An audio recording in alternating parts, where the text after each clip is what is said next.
እባክሽ ተውቅሽ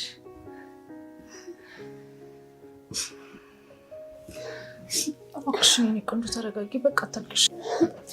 አባዬ እኮ ገደለው ፍቅረኛዬን አውቆ ገደለብኝ እባክሽ እህቴ አታልቅሽ አውቃለሁ አባዬ እየሰራ ያለው ነገር ልክ እንዳልሆነ ግን ቆይ ለምንድን ነው ይሄን ሁሉ ግፍ አንቺ ላይ እየሰራ ያለው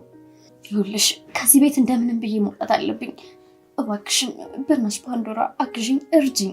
እኔ ይሄን ነገር እንዴት ላደርግ እችላለሁ ሶሊ ታውቂያለሽ ቤቱ በጥበቃ የተከበበ ነው ቆይ ወጥተሽ ሴት ልትሄጂ ነው የት ልትገቢ ነው እስኪ ንገሪኝ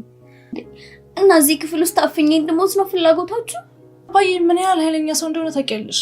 መቼም እሱ ላንቺ አልነገረሽም ደግሞ ታውቂያለሽ እንዴ በክብሩ ለመጣበስ ሰው ምንም አይነት ምህረት የለውም እና አንቺና ማዬ እዚህ ክፍል ውስጥ እንደሞት ፈረዳችሁ ቢማለስ ነው አይደለ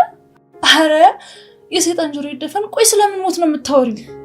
እውነቴን ነው የምልሽ ፓንዶራ እዚህ ክፍል ውስጥ አንድ ቀን እንኳን የምቆይ ከሆነ ራሴን ነው የማጠፋው